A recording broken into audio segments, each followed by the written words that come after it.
Obviamente, como uma tendência mundial, diga-se de passagem, é importante deixar claro isso não foi no Brasil, esse foi um movimento mundial. Um marco, obviamente, para a inclusão foi a Declaração de Salamanca, em 94, mas ela fez parte de um momento de impacto no mundo. O grande debate no mundo, no âmbito da educação, da questão da igualdade social, da equidade em particular, foi de que a gente deveria encontrar uma forma de redução de desigualdade. E o movimento da inclusão ele veio nesse escopo de discussão. Se vocês repararem, o grande movimento passou a acontecer no sentido de incluir cada vez mais crianças na escola. O Brasil, nos anos 80, como o maior problema apontado, o analfabetismo, via a necessidade de, primeiro, para resolver o problema do analfabetismo, eu tenho que resolver o problema da evasão escolar. Eu preciso manter mais crianças na escola. Eu tenho que aumentar o tempo de permanência das crianças na escola. Eu tenho que aumentar os anos que as crianças frequentam a escola. Então, vamos entender que o movimento da inclusão ele fez parte de um movimento mais amplo em que se entendia também a necessidade de que crianças e ou pais de crianças com deficiência mereceriam o acesso e as possibilidades de uma maneira equivalente ou até igual às outras crianças. E por isso a ideia de inclusão fez parte de um movimento muito maior do que se discute, e políticas de acesso à escola passaram a fazer parte disso. Isso, obviamente, chegou para a escola com uma série de dificuldades. A gente encontra até frases meio equivocadas de governantes que a gente merece ser interpretadas porque soa como muito complicado, né, ouvir isso. Mas, em muitas ocasiões, para a escola pública, ela virou uma pedra no sapato, e eu vou deixar claro o que é essa expressão, porque a gente tem olhado assim, como que ela impactou a organização das escolas de várias formas. Ela virou para muitos espaços uma pedra no sapato, porque a escola, em especial, ela, para atender um número muito grande de pessoas, ela se organizou e deixou a sua estrutura, sob o ponto de vista processual, muito forte. Uma escola que foi concebida para cuidar das crianças, para os pais trabalharem, que era uma relação menor de professores e seus respectivos estudantes. Essa escola, para dar conta da massa, e uma instituição cuja finalidade é formar cidadão, e que pese se ela dá conta ou não disso, mas levar as pessoas a aprenderem, ela para dar conta dessa grande massa, ela teve que fortalecer procedimentos, normas, os seus meios. E vamos entender por meios da escola o que é: horários, regras, normas, rotinas, papéis, procedimentos que se faz na escola.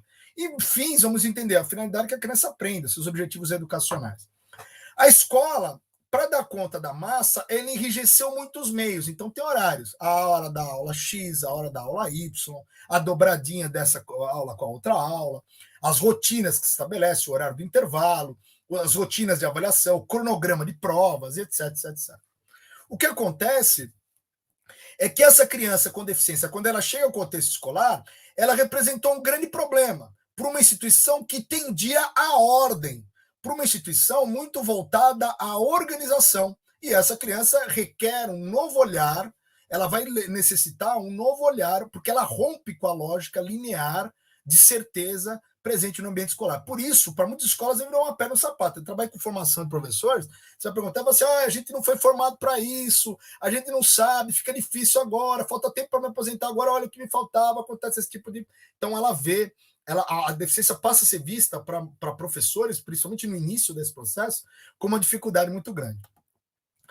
Outras escolas privadas, elas incorporaram a questão, o tema, e elas encontraram muita dificuldade em acolher, porque a questão da inclusão, ela representava uma afronta, uma direção contrária aos seus objetivos educacionais. Você pega, por exemplo, os colégios, que são os grandes ranqueadores, aí, os grandes campeões de vestibular, de Enem, de FUVEST, de uma maneira geral, essas escolas não têm crianças com deficiência.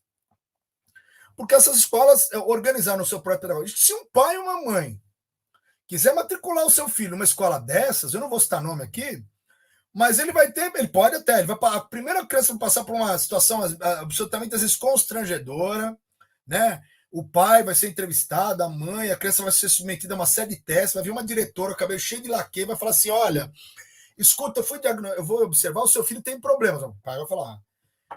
E nós entendemos, pela história da nossa instituição, que o melhor lugar para ele estudar talvez não seja aqui. Né? Aquele pai, aquela mãe, com relativo espanto, mas já esperando aquele tipo de coisa, nós temos um nome a zelar, e nós nos preocupamos com a família, e entendemos que nós não temos podemos dar a melhor condição para o seu filho estudar. Por isso que a gente recomenda que procure uma outra escola.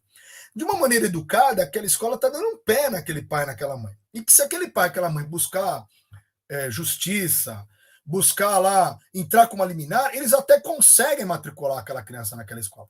Mas a criança vai vivenciar tanto fracasso, tanta dificuldade, que os pais acabam tirando, no sentido de poupá-la e poupar todo o transtorno da família nesse sentido. Então, assim, a gente percebe em algumas escolas privadas a perspectiva da exclusão, uma exclusão velada, uma exclusão ditada pelo projeto e pelos processos e pela cultura da organização. E a gente percebe algumas escolas menores, em especial aquela escola que funciona às vezes num sobradinho, que funciona numa casa que a neta é pedagoga, a avó morreu e virou tudo prédio em volta e sobrou um sobrado, e aquela neta é pedagoga, ela pinta o arco-íris na frente do portão, a garagem vai virar um espaço para as crianças brincarem, vai ter um brinquedão, a sala de estar vai virar uma brinquedoteca, mas não pode falar brinquedoteca na escola, pode falar espaço lúdico, e a cozinha, a secretaria, e lá os demais vão ser sala de aula, e aquela escola acaba acolhendo a criança com deficiência, a família paga por isso, caso ela não vá para uma escola especial, e ela utiliza até mesmo sem saber, mas como uma estratégia de divulgação. A nossa escola é tão inclusiva que tem até crianças com deficiência. Encontrando inúmeras dificuldades, muitas vezes, mas essa escola menor, em muitas ocasiões, ela acaba cumprindo um papel importante. Né? A gente tem visto um pouco esse panorama aí da inclusão da escola pública, as escolas privadas de menor porte e as escolas privadas de maior porte, um pouco nesse cenário.